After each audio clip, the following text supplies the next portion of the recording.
You're listening to the AFTERBUZZ TV Network, now the largest new media platform on the web, and your #1 source for after-show entertainment. Very good, Chief Johnson.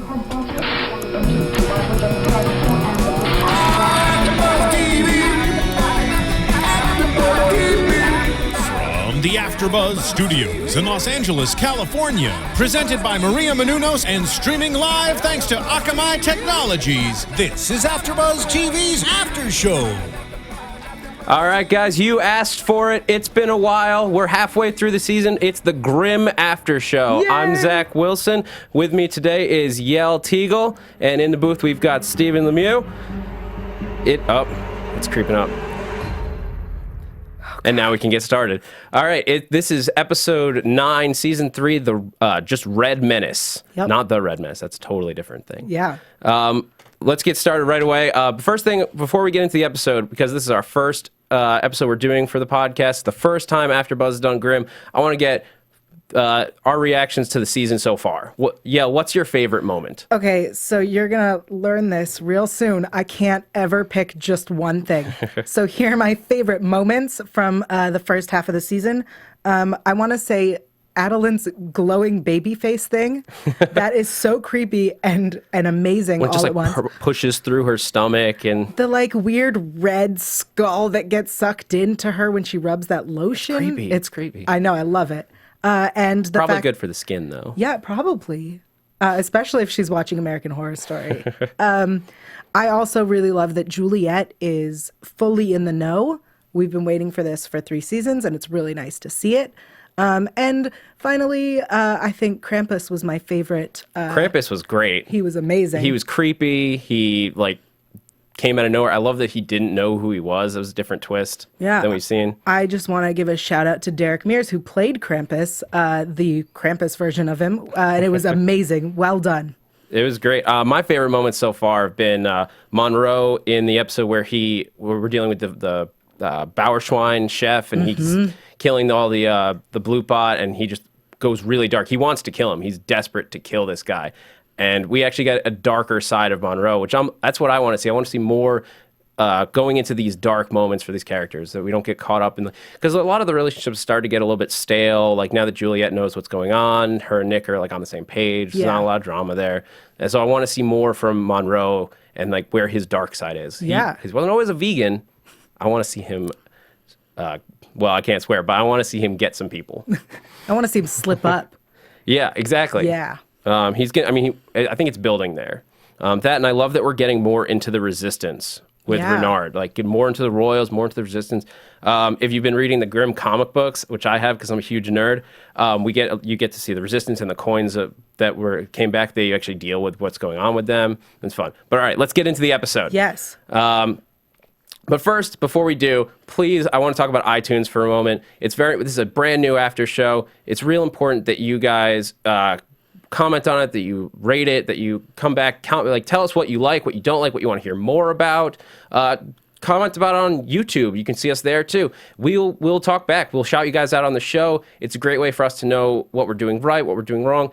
We at AfterBuzz, we don't get paid to host the shows. We just do it because we love these shows. And we know you do too. You've been asking for the show, and we want to have a dialogue. If we get something wrong, tell us about it. Call us out. We want to hear from you. So with that said, let's start finally getting into this episode, Red Menace. It's about the Koschei. We open with the quote, "To kill Koschei the Deathless, first you must find his soul, which is hidden in an egg, in a duck, in a lead chest, buried beneath an oak tree." That is so deep. Well, it actually gets kind of poetic in the episode. What did you think about Michigan the Healer? I really liked the idea that our murderer this week was actually someone trying to redeem himself, that he was this terrible person, that he is now not killing anymore, and he's saving people. That was really nice to see, and it was a definite difference from what we're used to on Grimm. Yeah, we're getting a redemption story. His former, FSB, I guess. Assassin. He's just killed people with radiation poisoning, which that's intense. Yeah. And it's kind of cool that where you're dealing with Grimm's or Wesen that don't have applications that you would necessarily know in the past. They wouldn't know what radiation is. They just gave them a disease. Yeah. And now they know it's radiation. They know what to look for. It was really interesting, especially because the guy that Renard was talking to said that he was known to kill people with radiation, but no one ever figured out how. And that was a very interesting twist on it, that he is an assassin using his Wesen skill to be an assassin. Yeah, and then he sort of turns it into a chemotherapy type power, which is cool. He becomes a healer, and he really does want to turn his life around. Yeah. I think you can see towards the end, like in the episode, his regret, what he sacrifices himself. That's what I thought was so poetic about, but if you look at the quote to where he ends, he really does sacrifice himself. Like, the scissors couldn't kill him, poison couldn't kill him. He wouldn't die except to really kill his soul, for him to give away his life for another. That's the only way he would die. I think it was great. I like that they took that and didn't do it literal, which was really nice, and made his soul something that we cared about and we wanted to see. We wanted him to redeem himself, and it was nice. Yeah, I also like that his healing power, like whenever he uses the healing power, it like strengthens his libido. It gets him really up there. He's just ready. It's a great line with the ladies. Sorry, I gotta heal this girl, but afterwards maybe we can go out. That's such an interesting twist on the story. I think it's really weird. I don't think we've ever had a Wesen who got turned on after he used his powers. Well, we had the one who liked to seduce in season 1. We had the Wesen that was always seducing women with his, like, he was like a goat or something. I can't remember. Oh, yeah, that one was a good one, too. Yeah, and God help me if I could remember the German name. But yeah, so he killed people with radiation poisoning, and he really just went at it. He wanted to help people after killing everyone. And what I loved is the callback to Rasputin. Oh, yeah. As another one of the Koschei. That was so much fun. I don't know about you. I personally love when they deal with like real history through the Wesen, like how the Wesen, like when they did Hitler with the coins. Yes. Like that was crazy. That explaining history with these supernatural events and people is so much fun. I really like that they take these fairy tales and these mythical creatures and they make it relevant, kind of. And like, you know, this is something you may have heard about, and here's a way that we're going to tie it all into it. And I think that's a really interesting way to do the show. And I think the other thing that I really enjoy is that the mythology that they use for Grimm is all over the place. It's from all over the world. The mythologies may conflict, but they all exist together. Yeah, and this one is particularly, it's not a Grimm fairy tale, right, as a lot of the episodes have been, but this one is from Slavic folklore. The original story is called The Death of Koschei the Deathless. Mm-hmm. And it's way different. If you don't know what Koschei, the Death of Koschei the Deathless is, it's about an evil, immortal man who menaces young women with magical powers. And there's something, but I was just looking at the Wikipedia sum up of it because I couldn't find the original story. It also said that he steals the hero's wife. He steals his wife there, but then he's locked in a basement, and the guy has to break in. He breaks in, gives him water because he feels bad, and then he breaks out, and there's flying horses and wizards, and it's a very, very different story. But maybe there was a Koschei years ago who was a wizard or called himself a wizard and had flying horse. I'm not really sure. Rasputin had a flying horse. But also in this episode, there was a lot of little subplots going on. Mm-hmm. And one thing I thought was a lot of fun was Alicia and Joe. Yes. Like Alicia, an old friend of Juliette's, calls her up, and she's got a problem. She's being beaten by her husband. Yeah, I think it was really nice. I think we don't get enough of Juliette's backstory and Juliette's history and family and friends, because I know that her whole life doesn't revolve around Nick and his friends. She's got to have people in her past. So it was really nice to see someone come in and be someone that they both knew and you know, bring her more of a backstory. That was awesome.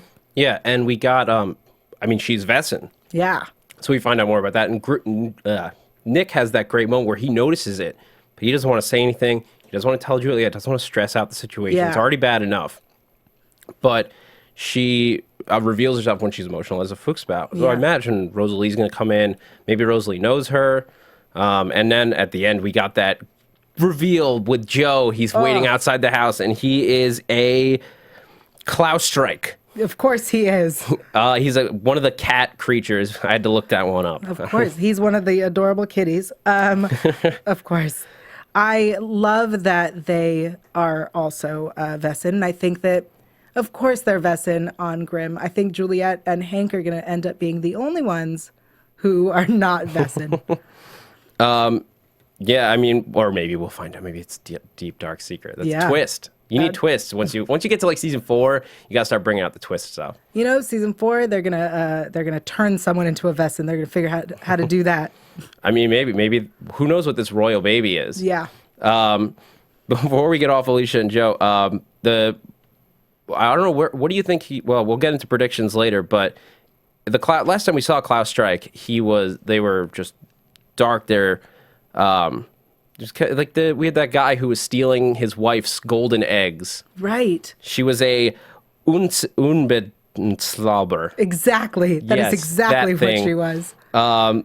So I guess we're seeing more and more of these interspecies relationships between different types of Wesen. I think that is to help foreshadow what's going on with the Monrosalie.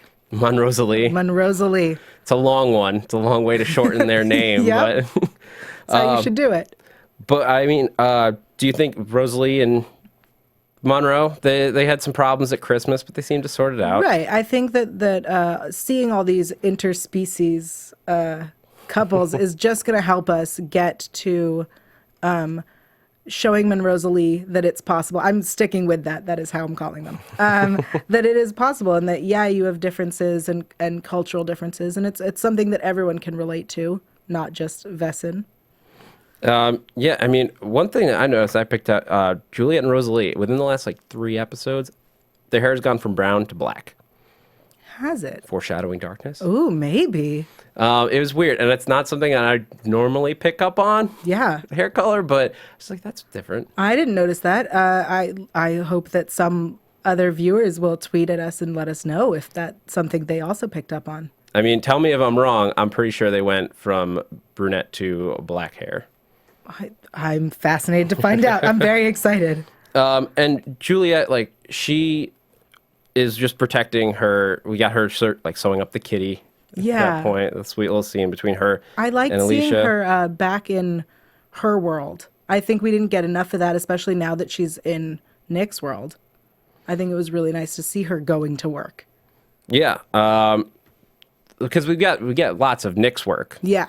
We don't get a lot with her. I mean, maybe she's an animal treater. Right. What we're dealing with the Wesen, they're basically animal people. Yeah. So she can help with that. She will. I think it'll eventually come in very handy. I mean, they keep calling her in for these diseases. Right. They call she doesn't get called in for the radiation, which I think makes sense. Yeah. She's also busy with Alicia. Yes, of course. But everybody's getting sick. Nick and Hank, they're getting showered with radiation stuff. And that's something that there's this big radiation leak. Here's something that I've been wondering about. How do they cover up all these weird things that happen in Portland? I was thinking that same thing. This is not the first time that they've let someone go from the police station because they can't explain it. And I think it was really interesting. Somebody's gonna figure it out and catch on that this captain is well, we can't explain this odd thing that's happening. Let them go. Well, they're letting them go, but also there was a radiation leak in a little motel in Portland. Doesn't that strike national news? No. There's a terrorist attack? No. No, why would it do that? Why would you think logically? I mean, you have you had the arms being torn off regularly. There's the El Kukui. There's just these people being ripped apart by an animal they never find. Yep. Is there going to be a mass exodus? I'm not going to live in Portland anymore. I think the people of Portland have just been well, it's weird here. That's what happens. We'll just live here. I'm all for keeping Portland weird, but I think they've crossed a line at this point. I want Portlanders to tweet at us and let us know about Portland if they would stay. That's what I want to know. We want to know, do you want to stay in Portland if the Wesen come to attack? Yeah. And we've got the Russian family going around, the former assassin, and they've got the dinner scene. He gets attacked Yeah. in the back of the place, but they just let him go, or they just don't deal with the fact that there's radiation in this restaurant. No, and they don't deal with the fact that he's admitted he's an assassin. Well, I mean, former Russian assassin. I don't know how you could really prosecute that. Whatever. The thing that really interested me about the Michigan story was they sent the hitman, Alex Renko, went to attack Michigan, and he knows he's attacking an assassin. He's going there because this guy's killed his father, and he fails at his mission to kill him. Why would you go? Like, why would you be the hitman who takes out the man who killed your father? I mean, it's crime passion. Yeah, but it was premeditated. It was very clearly planned. Very planned out. Maybe not the best plan. No. He gets a waiter outfit. We find the waiter in the freezer. So another crime scene to investigate. Yep. He was strangled with something, so the guy isn't completely weak. Right, but this other man is an assassin who murdered your father. Well, he's old. Fair enough. Fair enough. He's just an old, horny healer guy. Yes. But he also gets his sister involved in there with she is working as a maid. She keeps flirting with him. Yep. I think they slept together before. Oh yeah, I know. It seems definitely there was an affair going on. Yeah. So I imagine she would have had time to kill him earlier, or at least try. Yeah. So that had to be weird, like the stuff we didn't see between them. Right. So she's sleeping with her father's killer. Yeah, that's awkward. Just trying to get close to him. What? Been there. Haven't we all? You're right. I like that she tries to kill him with the poison, and then she tries to kill him with the scissors. I like that she mixes up the methods. Because like, if one thing doesn't work, maybe something else will. Well, she just grabs the closest thing she can to try to stab him. I think it was great. A great attempt. Applause. A short applause. Yes. But we get it's like Rasputin, to go back to that, not to jump around too much, but to go back to Rasputin. They killed him, they drowned him, they set him on fire, I believe. It was just like a lot of attempts to kill him. They never could. They couldn't find his soul. Yeah, they couldn't. He needed to find apparently the egg within the duck within the lead chest. Isn't there like a song? Well, in the old oak tree. It's Yes. That's the secret. It's all in there. It's all in the children's stories. Yes. Definitely. If you want to murder people, just look to the children's stories. That is a terrible message. You heard it from me first. No, you didn't. I never said that. It's not recorded for posterity's sake anywhere. Moving on. We got a little snippets of everything. We got Hank and his therapist. Hank and his therapist. Quick little scene. Possible romantic thing. So at Comic-Con, at San Diego Comic-Con, Russell Hornby says that there is a relationship. It has been confirmed. Spoiler alert. That there is a relationship happening between Hank and his therapist. And I have a theory that it's probably she's going to be Wesen. Just because everybody else is. But wouldn't it be more fun to bring in another human? Like we've got basically it's just Juliette and Hank right now. Everybody else is deep into this world. Oh, and Sergeant Wu sometimes. Sergeant Wu. I don't want to forget Sergeant Wu. He gets stuck. He's always there dealing with the Wesen stuff, the crimes, and he just blindly follows. But he also takes the blunt of it. Like he had to the radiation poisoning, and that one time he went blind, and that other time he almost died. I mean, when he's in the sewers tracking the crocodile guys, and he falls back into the sewage. Yeah. Like he would. Poor Sergeant Wu. I want to see more from Sergeant Wu, like dealing with, like he eventually has to start questioning it. Yeah. I also heard at San Diego Comic-Con that there's a big storyline coming out with Sergeant Wu, and he's not going to... I'm excited. I'm excited too. He's not going to stay completely oblivious much longer. Good. I mean, well, eventually it had to happen. Right. We've already revealed to Hank, we've revealed to Juliette, and that's the sort of thing. But I'd hope they don't get too much, they don't get bogged down in just doing the same thing. Like, there's Wesen out there, he sees somebody, and something he can't explain. I'm not sure. What do you think, what do you think they could do new? I think they could continue to deny it. That would be interesting. If they just ignore it, they're like, you must be hallucinating, Sergeant Wu. That's awkward. But then he starts ratting them out. Maybe he starts trying to make a big deal or like a bigger deal out of it than most people have done. Like we got the council that usually steps in to prevent widespread Wesen knowledge. Yeah. If anybody gets onto it, they come and they just kill you. Right. Sergeant Wu starts reporting to the council. I mean, or maybe not just to the council, but to just regular people. If he starts seeing this, he becomes a wild card. Oh, interesting. It's a definite direction we could take. Yeah, I would like to see more of the council for sure. Yeah, I mean, one thing I was a little bit disappointed in this episode was that we got just a little bit of Renard, Captain Renard, and the Resistance. Just that one scene with Adalind. We got she was spreading more goop on her belly. Gross. Was that? So gross. Now it's turning into a spider. Yeah. So I mean, so who knows what's going on there with her, with whatever's going on with her baby. Yeah. Renard knows she's trying to sell it. Yep. She could potentially be trying to stop him if she, or stop him from breaking up her sale. Right. I think I really enjoyed seeing the conversation that they had where he reminded her that the baby is more important than she is and that she should kind of pick a side and do it quickly because she's running out of time. Well, again, they brought up the fact that it might not be his, it might be his, it could be his brother's. Yeah. Where do you think Adalind's baby is going to come into the Resistance? Because Renard just kind of bailed on the whole Europe storyline for this episode. Yeah. I think that I feel like her baby is not going to be born for another 3 seasons. That's what I feel like is going to happen. Who knows how long Wesen pregnancy lasts? It could be. I mean, I imagine we're looking at a season finale involving the baby. We'll see. At this pace, who knows?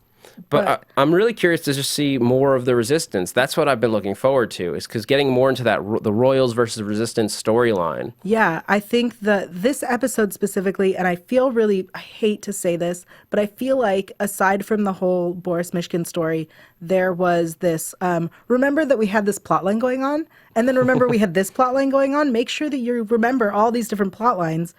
And it just wasn't moving the story forward. And I worry that it's going to take forever for us to get back to the Resistance and the Royals. Absolutely. I mean, it's one of the pitfalls you fall into when you have a serialized show that also just has episodic elements. Mm-hmm. It's a procedural. It's a cop show where you have to deal with a crime every week. And this was a great one. I really loved the poetic justice of a healer that's turning over, or a murderer who's turning over a new leaf to be a healer. Mm-hmm. And he has to sacrifice himself to save somebody who he had hurt in the past. Yeah. It was great. I'm not saying I didn't like this week's story. I'm saying that I would like to see the plot lines that we want to see. There could be more. Yes. Yeah, I think we'll hopefully we'll get there. I think in the previous seasons we've seen them sort of get more towards the serialized elements towards the end of the season when stuff starts to build up to a point where you can't ignore it anymore. Mm-hmm. But Renard is now back in Portland, so is the Resistance going to follow him?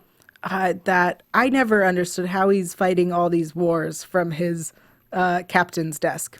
I hope that the whole, either the Grimm team goes to Vienna for some reason, or they all come to Portland. Well, we've got people coming in all the time from Europe. We've got the council visiting every now and again, friends with Rosalie. Yep. But eventually Adalind's gonna have to come back stateside. Yeah. Or does the whole show, or is season 4 the Vienna season? Oh, probably not. They can't take everyone to Vienna. That's not going to happen. A little bit. The first class tickets are a little bit expensive. Right? But so why don't we get into predictions? Predictions? Yeah, there's a lot of stuff to talk about. There it is. And now, your AfterBuzz TV predictions. We have a lot of stuff with the ghostly music. Yeah, I love it. We have a lot of stuff to talk about in terms of predictions. So let's go down the list. We have Renard and the Resistance. Let's just keep that train going. All right, Renard and the Resistance. When do you think people are that's going to really catch up? When do you think the Resistance is coming to Portland?